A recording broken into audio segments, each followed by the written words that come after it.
He said, well, what's the problem with that? I said, well, the problem, sir, is that our hero is not, he's not a handsome man. And he's often short on cash. So whenever trouble breaks out, he has to run around the city and convince women to let him pat their vaginas. Please, miss, that building's on fire. Can I pat your vagina quickly? People are dying, but he can't tell them exactly why. Ugh, get away, you're gross. Please, miss, people are dying. Just a couple of pats. Ugh, gross, get away.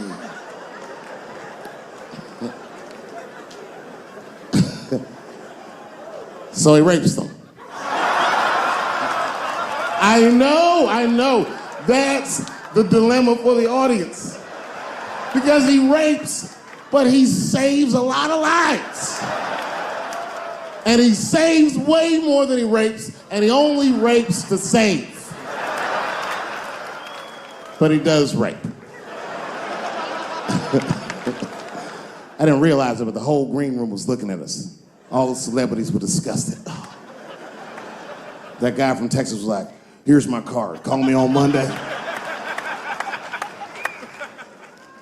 That worked out. The second time I met O.J. Simpson,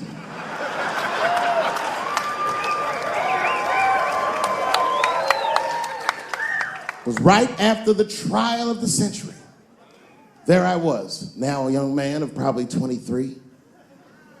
O.J. Simpson was the most famous or infamous face on planet Earth. I was in a restaurant in Beverly Hills with my agents. I wasn't alone in the restaurant, but I was alone. I was the only black person in the restaurant. And in the 90s, that felt very uncomfortable. Now I tend to enjoy it at this age.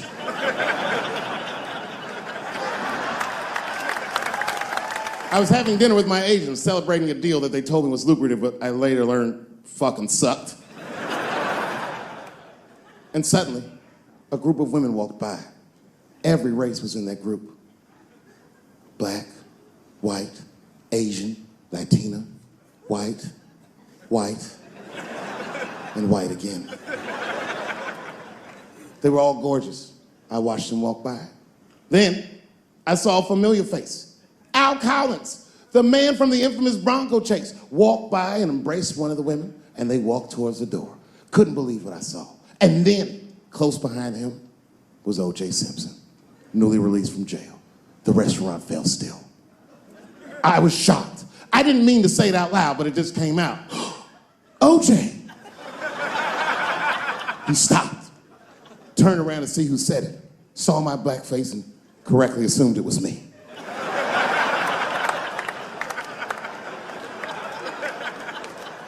I was sitting in the corner of the booth. He leaned over all the white people I was having dinner with and shook my hand. How are you, young man? He looked in my eyes, and I could see in his eyes that he didn't remember meeting me the first time. And then he walked away. And I looked back at my agents, and all of them had nothing short of disgust on their faces. And the only one with the courage to voice their disgust was a woman named Sharon, who used to represent me. How could you, she said. How could you shake hands with that murderer? I said, Sharon, with all due respect, that murderer ran for over 11,000 yards.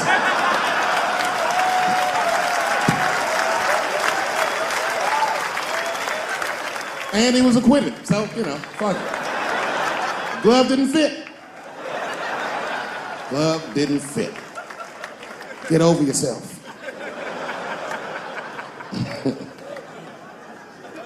Some people can't do that. Some people just can't get over themselves. Gay people have a hard time doing that recently. Here we go. Here comes the deep water. No, recently I've noticed that. I noticed that with that Manny Pacquiao controversy. Yeah, no, it was now in the gay community's defense. Manny Pacquiao said some outlandish shit about gay people. Very, very not nice things that I won't repeat, but there was biblical verses and some analogies to animals. Wasn't a good look. Nike took his shoes immediately, which I thought was a little harsh. A little harsh. You know what I mean? Because he's, just because he's Asian. You know what I mean? Fuck, you gonna take shoes off Asian dude to appease a gay dude. You know what I mean? No? You don't know what I mean. But Asian people kind of know what I mean. No? No Asians in the front? No? No, this is what I mean. Okay, look. Okay, you're an Asian dude. No, I say this with no disrespect, but we're all Americans, right? And we can agree that America has a huge body count all over the world, but nowhere more than Asia. Literally, if you look at history, recently, we have bombed the masculinity out of an entire continent. We dropped 2 atomic bombs on fucking Japan, and they've been drawing Hello Kitty and shit ever since. There's a lot of lady boys in the wake of our bombs. And I know these things because my wife is Asian. She's Filipino. All right, well, okay, so that explains it. Now you know why you see me at all those Filipino events. I'm not there picking up pussy, I'm dropping some off.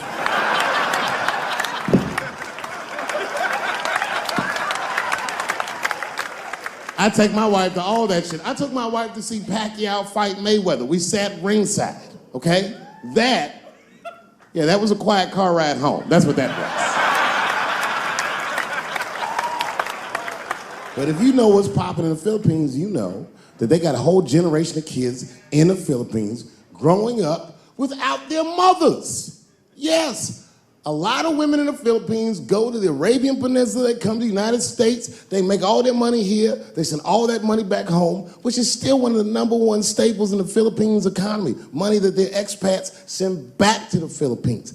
The men, on the other hand, are left rearing children, twiddling their thumbs, waiting on their wives' checks. These men have been fucking emasculated.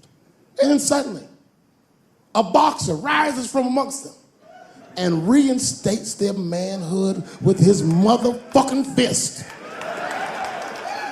This is not the guy you're supposed to ask, what do you think of homosexuals? He's not your champ. Shit. That's why I don't have a sneaker deal, because if you say something that people don't like, they'll take your fucking shoes off. If Martin Luther King had a sneaker deal, we'd still be on the back of the bus. They always true, the Nike exec come up, hi, Martin, we need you to tone down the talk of civil rights and blacks being humans. It's upsetting our Southern distributors. But I don't understand. I thought that's why I had a sneaker deal in the first place. Not quite.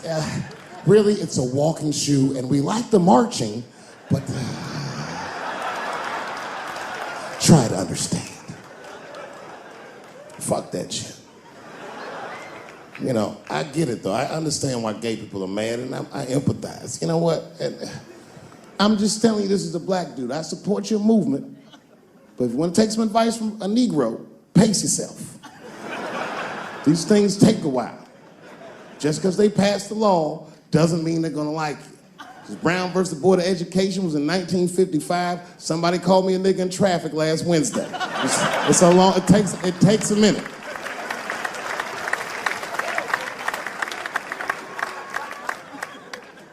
My wife's friend, Stuart, told me that. My wife has a lot of gay friends. Stuart's their leader.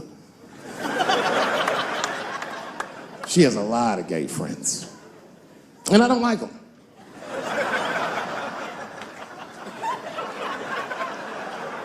Not because they're gay, I'm just judging them on the merits of their character. They're just not nice dudes. They're fucking rude house guests. They're sitting on my couch, giggling with my wife, eating my motherfucking macaroons. And I come in, they act like the party's over. Hey, Stuart, what's going on? This guy talks to me the way a cat would speak if a cat could talk. Hi, David.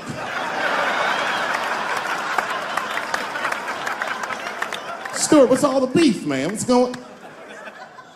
He always wants to have some kind of gay political argument. The last one was about a petition in federal court to take the words husband and wife out of the law. I said, well, why would you want those words out the law? He said, because it discriminates against same-sex couples. I was like, niggas, please save me the semantics. Just trust me, take your chips and get the fuck out of the casino. You're about to crap out.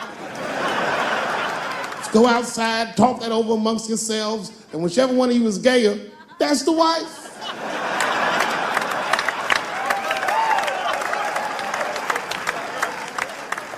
No, Stuart didn't like that. Stuart educates me about this movement, you know what I mean? I didn't even know shit about it. He told me it's called LBGTQ.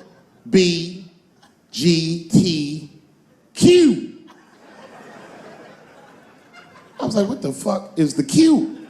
Does that even make sense, Q? Turns out Q is like the vowels. That shit is sometimes Y. It's for gay dudes that don't really know they're gay. You know what I mean? Like prison fags who are like, well, I'm not gay, nigga. I'm just sucking these dicks to pass the time. I'm not G, I'm Q. Ugh.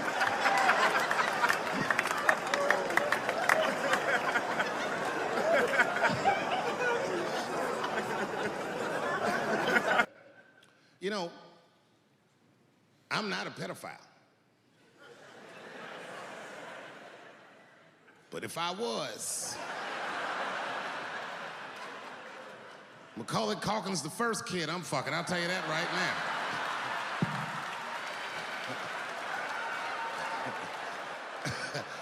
I'd be a goddamn hero. Hey, that guy over there fucked the kid from Home Alone. And you know how hard he is to catch.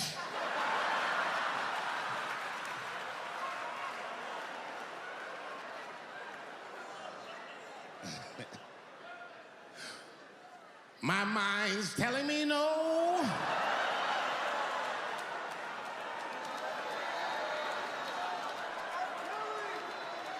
Okay, R. Kelly is different.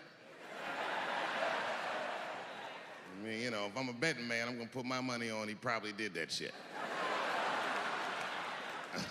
I'm pretty sure he did that shit. You know, it was bad, okay, so a couple years ago, I was doing a show in Detroit. And I'm sitting backstage in my dressing room. A friend of mine comes by, this chick, Dream Hampton. Dream tells me, right before I'm going on stage, she goes, Dave, I'm working on a documentary about R. Kelly. Would you like to be in it? And I was like, nah, bitch, I'm cool.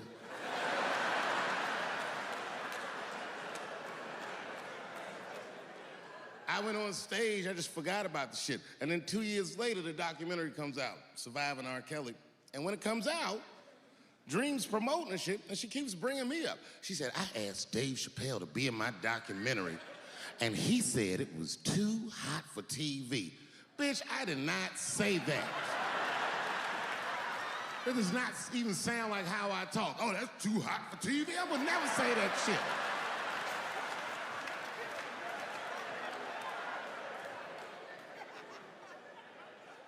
But I'm gonna tell you guys why I wasn't in the documentary. There's a very simple reason, and I cannot stress this point enough. The only reason that I didn't do it was because, and it's very important, I don't know this nigga at all. I don't know anything. I don't know anything that they don't tell me about. I don't hang out with this nigga, nothing. So what the fuck do I gotta be in the documentary for? This guy, R. Kelly, got another sex tape out now. Can you believe that shit? This guy makes more sex tapes than he does music. He's like the DJ Khaled of sex tapes. Another one. Like, damn, nigga. It's a lot of tapes. The new one's so bad that they didn't even show it. I've never seen anything like this. The prosecutor in Chicago came out in a press conference and read to the media a transcript of a sex tape. Have you ever heard of such a thing? This nigga read the sex tape. And it was so bad that R. Kelly sounded guilty in the transcripts. It's fucking amazing. 16 times the girl's age was mentioned. Isn't that crazy? This motherfucker is an idiot. He was fucking her like, yeah, this is the best 14-year-old pussy I've ever had in my life. And she was like, you like this 14-year-old pussy? She's like, oh yeah, I love this 14. I'm like, man, you need to shut the fuck up. You gotta give your lawyer something to work with. You're supposed to be on the tape like, this is the best 36-year-old pussy I've ever had in my life. And then your lawyer gonna be like, Your Honor, clearly my client thought that this woman was 36, as he mentioned some 16 times in the tape. They gonna know you lying though, you know what I mean? Everybody knows no such thing as good 36-year-old pussy.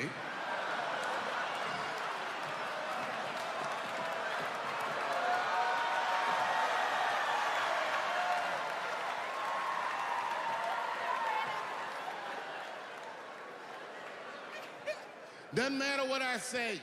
And if you at home watching this shit on Netflix, remember, bitch, you clicked on my face.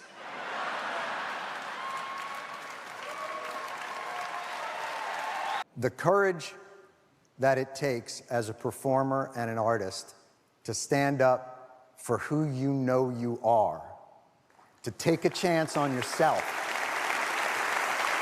is just one more reason why we all just love and respect and admire this man. And, you know, it was until we started touring a couple of years ago together that I really got a chance to watch him walk through life. I always imagined him on a tractor, you know, out in Ohio, listening to Prince. But because it was Dave, obviously, I just imagined that Prince was there, because that's just how Dave's life was. Things happen in Dave world that just don't happen anywhere else. In fact, the last time, this was in 2008, I think, and I was in DC. In the back of this little restaurant was a gentleman that I recognized as Dave Chapelle. And I thought, why is Dave Chapelle here? And I said, Dave, what? I hadn't seen him in a long time. How are you? What are you doing? And we caught up, and I said, you know, Dave, I'm down here. I'm actually running over to Walter Reed. It was in the height of the Iraq War. And I was going to run down to Walter Reed, and I had a stack of Chapelle Show DVDs that I would bring with me, because they love those, and The Daily Show, So I have these a Chapelle Show DVDs, and I say to Dave, I'm going to head down and I'm going to see these guys, these wounded warriors, and I have your DVDs. What are you doing right now? What do you say? You know, he's a spontaneous guy. Let's go. Let's really blow their minds. And he looks at me, and I'll never forget it. He looks up and he goes, no, I'm good.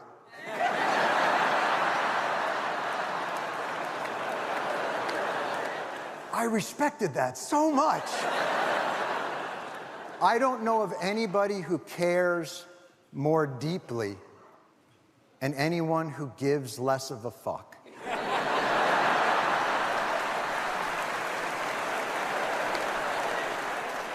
Dave is a touchstone because he's a seeker of knowledge. He's a man that seeks out people and experience and knowledge, and he wants to touch it and feel it and be with it on the ground so that he can then channel that through his art and redirect that back to you as something completely different and new.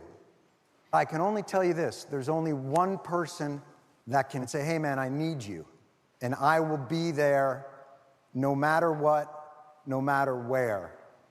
And when he called me just recently and said, I need you, a week later I stood with Dave on a stage in Dayton, Ohio, 100 feet from the site of one of the worst mass shootings in American history.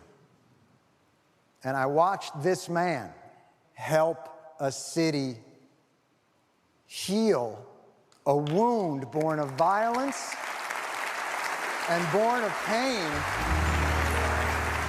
But as we sat and we watched Stevie Wonder sing Ma Chérie Amour, and the crowd going crazy and reclaiming their city, he turned to me on stage and he said, this is their memory now.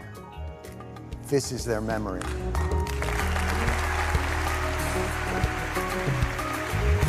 Wake up everybody, no more sleeping in bed. No more backward thinking, time for thinking ahead. The world has changed so very much from what it used to be.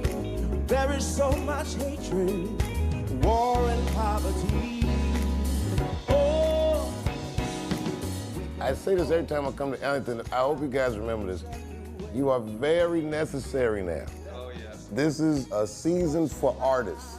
Secretly, I'm building an army of artists. I want all you guys to get out there and fight in the army. It's not a violent fight, but it's a revealing one. You gotta reveal people to themselves by exposing yourself with your art.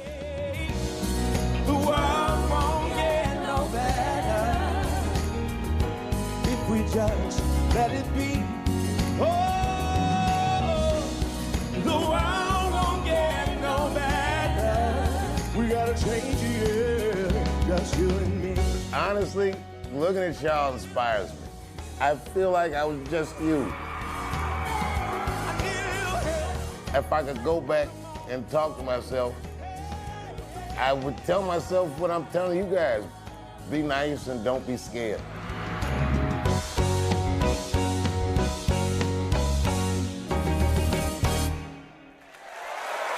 Thank you. The Mark Twain Prize was created in honor of a great satirist and irreverent observer of the world in which he lived. In honoring Dave Chapelle this evening with the Mark Twain Prize, we are honoring a comedian at the top of his game, someone who already has a lifetime of achievement behind him, but promises to have another lifetime in the coming decades. And for these reasons, the Kennedy Center is proud to present Dave Chapelle with the nation's highest comedic award, the Kennedy Center Mark Twain Prize.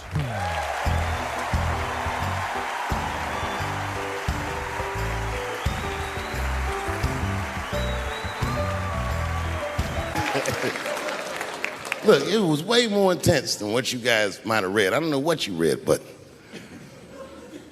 the kid, while we was beating on him, reached in his waistband, pulled out a .22 caliber pistol. That shit was mayhem. Everybody started screaming, "Oh my God.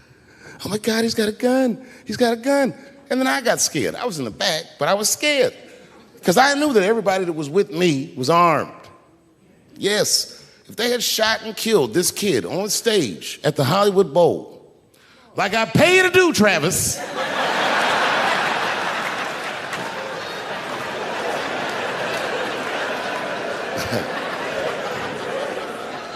but Travis G'd up. Travis wrestled the gun out of the kid's hand, and then he took it like this and tried to chamber the round, and he couldn't.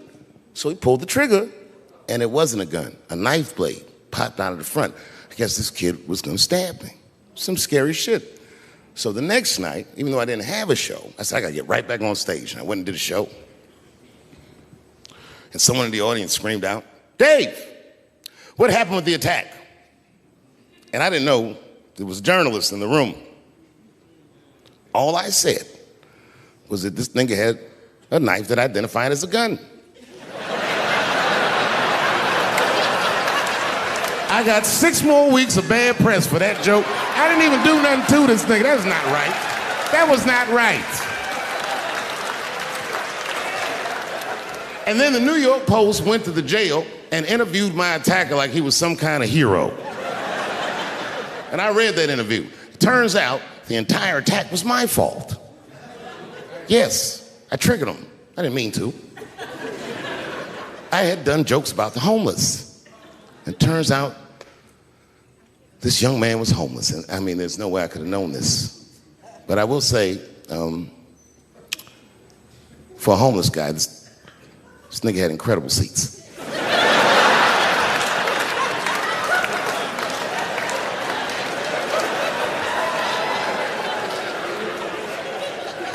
Oh, and they said I triggered him because I had done LGBTQ jokes, and it turns out this fella was a bee. That was the headline in the article. It said, "Dave Chappelle's alleged attacker is bisexual." I said, alleged attacker? This motherfucker definitely attacked me. I'll show you the tape. He's allegedly bisexual. I'm gonna need to see him suck somebody's dick before I believe the rest of this article.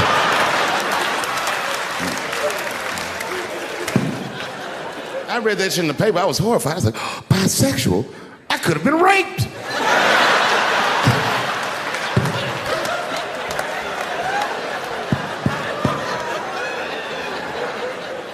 No, you know what though? It's not funny because after all that madness ensued,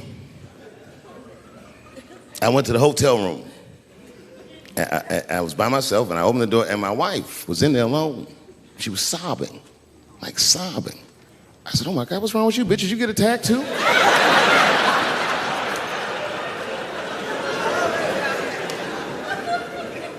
And she's crying and she said, oh my God, David. She said, if you had died tonight, me and the kids would have nothing.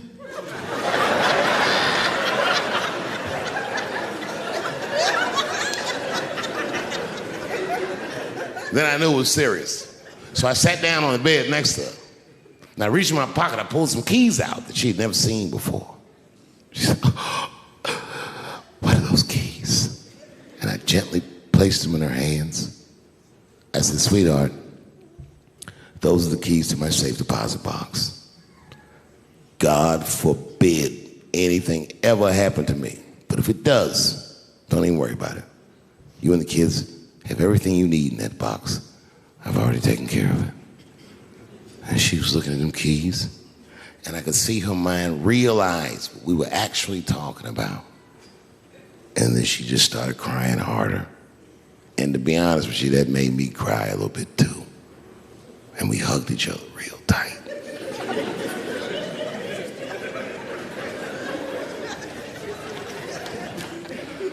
Do you know this bitch looked in the box while I'm alive and well? Who does that? Oh my God. And then she was mad at me. She said, God damn it, David, I opened that box. I said, you did? She said, yes, I did. And there was nothing in there.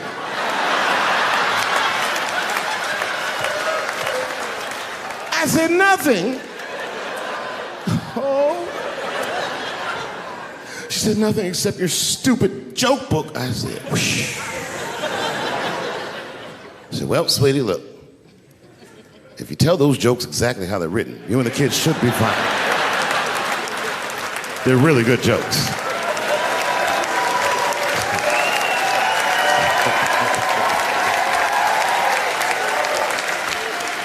She's like, good jokes? What is this shit? Come join me in my watery grave. No, you gotta roll your throat. Join me in my watery grave.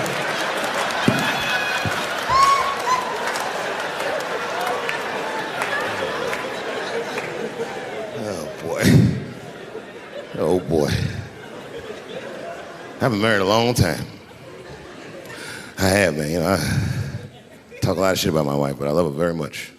In fact, you know, you guys wouldn't believe this about me. I'm a jealous husband. It's true. Yeah, let me tell you something. One time I thought my wife was cheating on me. Yes, nigga, yes. That was one of the worst days of my fucking life. I couldn't take it. And I'm embarrassed about it now, but I can talk about it. You know what I did? It's fucked up, but I did do this. I waited. I waited for her to fall asleep. And when I waited a long time, she's Asian. I couldn't tell if she was asleep or not. I was looking at her.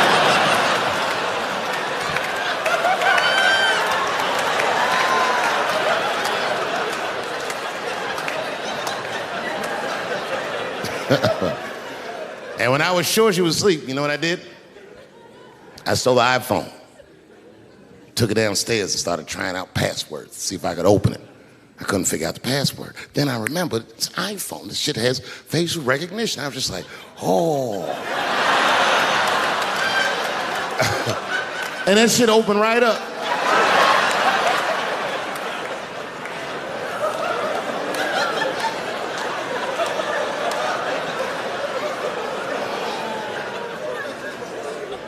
And I saw a text message in there from a fella named Earl. I don't know anybody named Earl. I woke her up out of her sleep. I said, wake the fuck up. Who the fuck is Earl? And she said, David, what are you talking about? Oh, don't you play dumb with me, bitch. I done open your phone. Who is Earl? And she said, oh my God, David. That's gay Earl from the hair salon. I said, word, what am I, a dummy? How am I supposed to know this nigga is gay?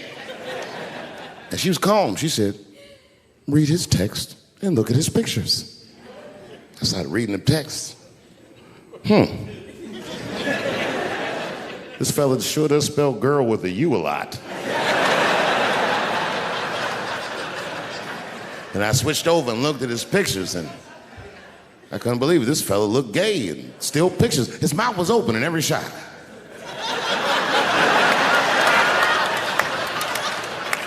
And then I knew she was telling the truth.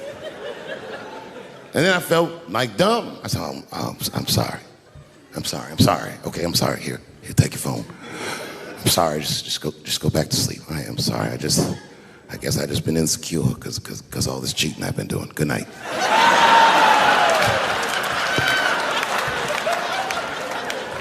And she didn't let me leave. She said, well, since you want to wake a bitch up, and then she pulled my phone from under her pillow. I said, what the fuck? She said, who is this bitch in this picture? I said, how'd you open that phone? She said, it was easy, nigga. All I had to do was mash my nose and go like this, and then open right up. I said, what the fuck? She said, who is this bitch? I said, give me that. Oh, girl, relax. That ain't no bitch. This is my friend, Deborah.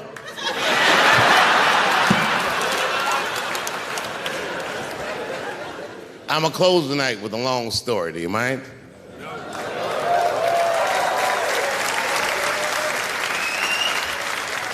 All right, it's a long one, so pretend that I finished, because I gotta go get a cigarette, all right? I'm not done, but just act like it. I would prefer staying in since we're acting. Thank you very much. Good night.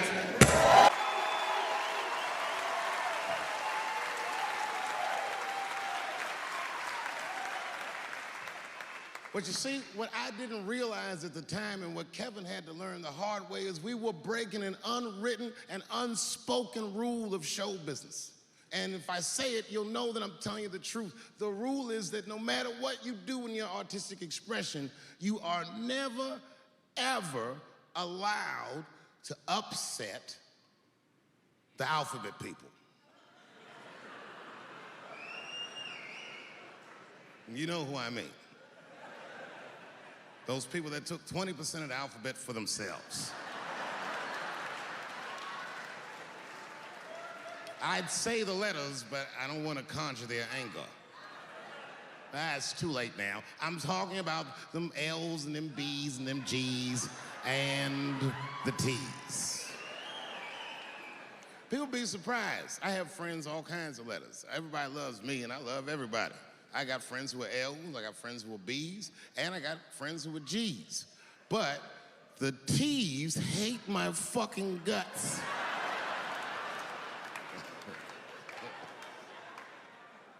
And I don't blame them. It's not their fault, it's mine. I can't stop telling jokes about these things. I don't want to write these jokes, but I just can't stop.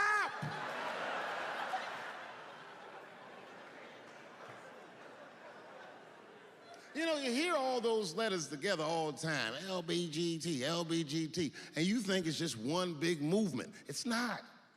All those letters are their own movement. They just travel in the same car together.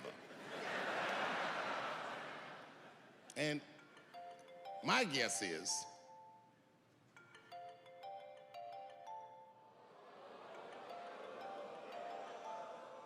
what is this, high school? This nigga probably got a babysitter or something. Go on and answer your phone, nigga. Just get that shit out of here. I'm in the middle of something important.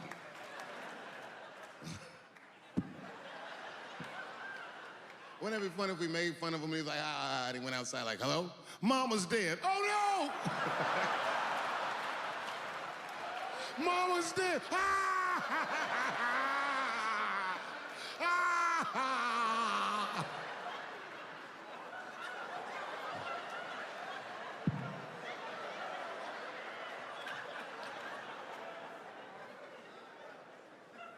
That was a weird timed phone call, wasn't it? It's like his phone is gay.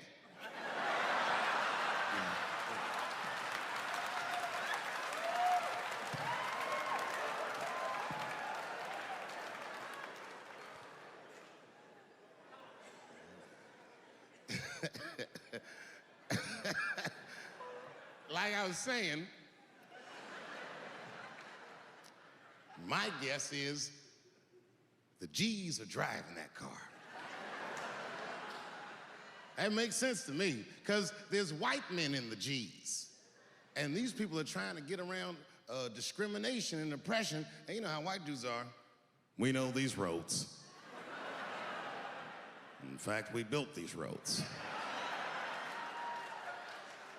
The rest of you buckle up, we'll get you to where you want to go. So the G's are just driving the car. Of course, next to the G's in the passenger seat is the L's. Everybody likes the L's, except for the G's.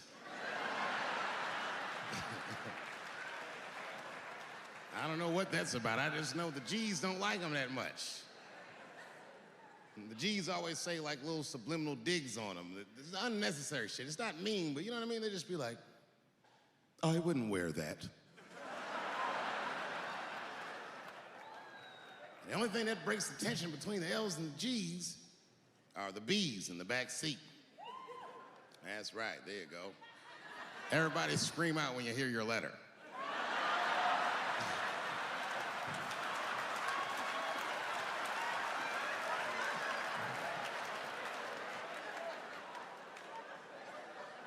If it's one thing that the L's and the G's agree on, is that the B's are fucking gross. They seem greedy to the L's and the G's, you know what I mean? They're just sitting in the back seat like, yeah, man, I'll fuck anybody in this car. What's going on, man?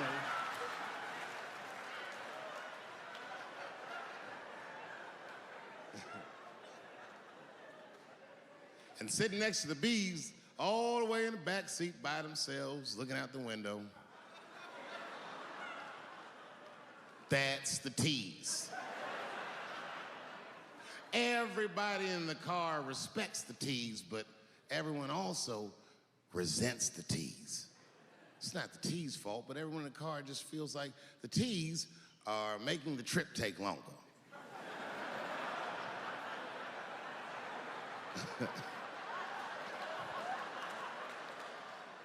Anything the T's say gets on everybody's nerves. And then the T's don't even say anything bad. They just be in the back talking to themselves. I'm hot. Shut up. Shut the fuck up, okay? Just roll the window down, you bitch. I don't know what you... What? Just said I was hot. Could you pull over at the next exit? I need to use the restroom. There is not a restroom for you for 4 states, nigga. Will you just shut the fuck up so we can get where we're going?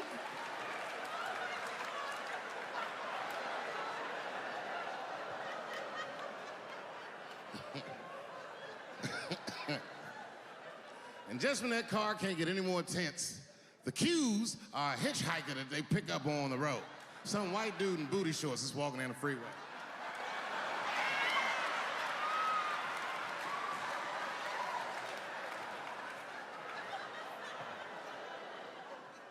The G's see him. That guy might be one of us. Hey, are you okay? You need some help? And he come over there with them booty shorts leaning on the window. Hey, what's going on, fellas? Lady. Whatever pronoun makes you feel comfortable in the back.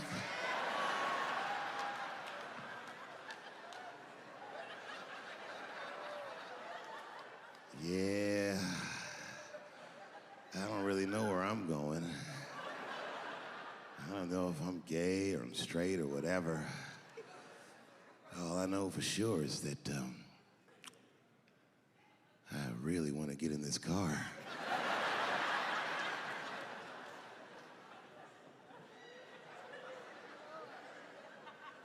And they make him get in and sit in between the B's and the T's. I feel bad for T's, but they're so confusing. And it's not all my fault. I feel like they need to take some responsibility for my jokes. Because I didn't come up with this idea on my own. This idea that a person can be born in the wrong body. But they have to admit, that's a fucking hilarious predicament. It's really fucking funny. If it happened to me, you'd laugh, wouldn't you? That wouldn't be funny if it happened to me? I think it would be. What if it did? What if I was Chinese, but born in this nigger body? That's not funny. And for the rest of my life, I had to go around making that face. Hey, everybody, I'm Chinese. And everyone get mad. Stop making that face. That's offensive. What? This is how I feel inside.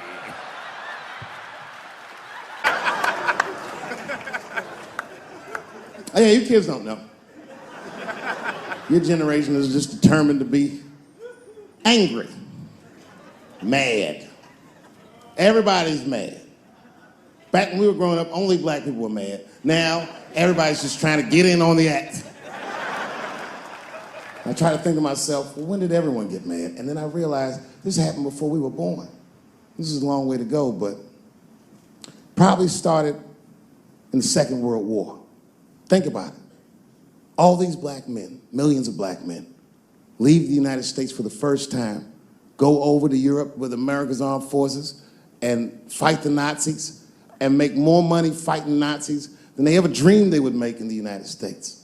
And a lot of those men, while they were in Europe, just to be real, not to be crass, a lot of them probably got their dick sucked by white women. I'm sorry, ladies and gentlemen, this was World War II Europe, and these were desperate times, and penises were being sucked for shoelaces and chocolate and very frivolous things. And it's very hard to come back to America and sit on the back of the bus after you've been in the south of France getting your dick sucked for a Crunch Bar or some crazy shit like that. That's a life-changing experience.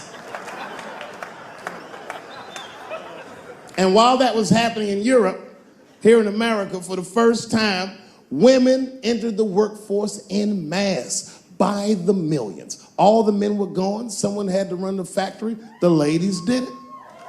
That's right. This was the first generation of American women to have independent income en masse. And when the men came back, the women weren't the same. American women had grown. They were uttering phrases that no woman on earth had ever spoken before. Things like no and shut the fuck up and I don't feel like it.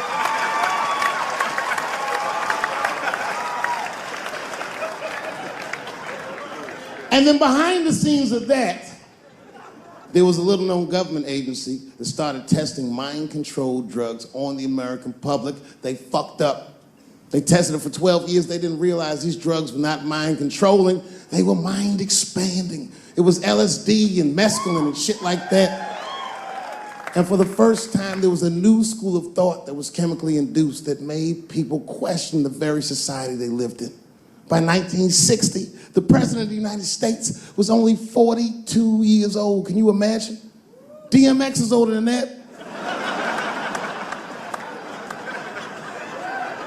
And he was going to usher in a new era of peace. He was going to avoid the Cold War. He was going to end segregation. And they blew his fucking brains out in front of everyone in Dallas. This country was never the same. There were 7 more major assassinations in the 60s. Anyone that stood up and said anything was shot down in the streets like a fucking dog. Kennedy, King, X, Evers, on and on. You didn't even have to be famous.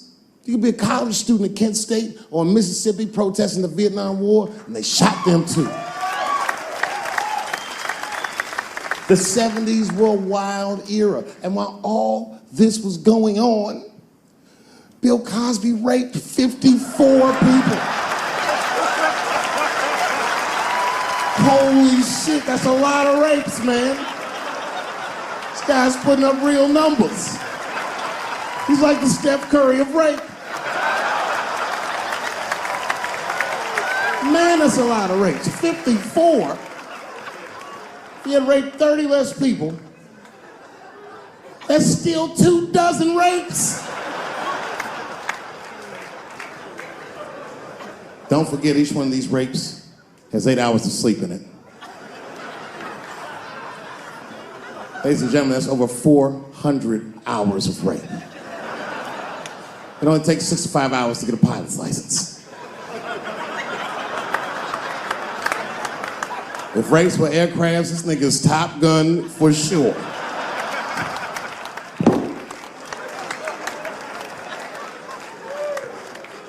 Yeah, that's a tough one. You know, and I was on stage not too long ago. I was in Syracuse, New York. Yeah, well, yeah, for Syracuse, but the show didn't go so good. All because I was talking about Bill Cosby a little bit. Not a little bit, I'll be honest. Talked about him for like maybe 25 minutes. And a woman stood up in the back of the room and she screamed out, "You are a fucking asshole for saying these things." I know. Instantly, I felt, you know, like bad. Not bad about what I was saying. I just felt bad, like, oh, that's too bad she doesn't like the show. I didn't realize it at first. But not only did she say that, she was rushing the stage. By the time I saw her, I just saw this shadowy figure fucking charging up the aisle towards me in full fight mode. I was horrified. I said, oh my God. I'm gonna kick this bitch in the face.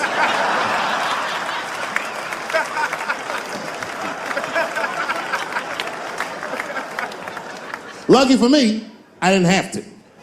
Security tackled her, but it was a really fucking horrifying scene. Scuffle ensued, and then, finally, she screamed out to me, "Women suffer." I said, I know. And ladies, I need you to know that I know.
My God, you can't imagine. Bill Cosby was It'd be as if you heard that chocolate ice cream itself had raped 54 people.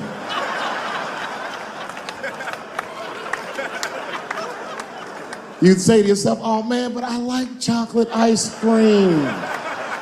I don't want it to rape.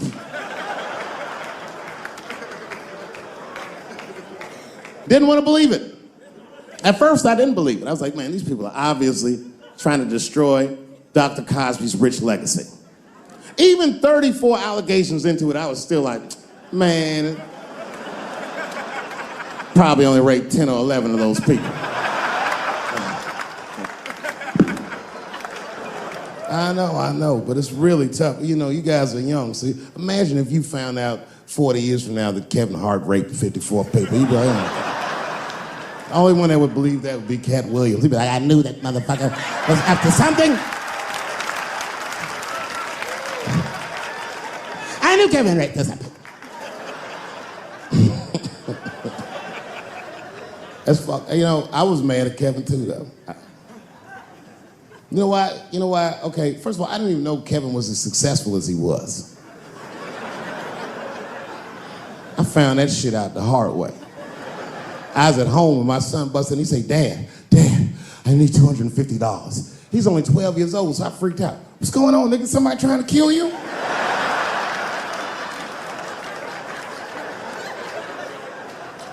He said, no. Kevin Hart's coming to town and I wanted to see his show. I said, well, how much are the tickets? He said, they're $125. I said, God damn, mine are only 80. I said, well, why do you need $250 then? He goes, because I want to go with you, Dad, please. And there it is. So I took him to the show. And we sit right up front, the lights go down, and one opening act after another goes on. Then Kevin takes the stage, crowd goes fucking nuts. Thousands of people. I was furious.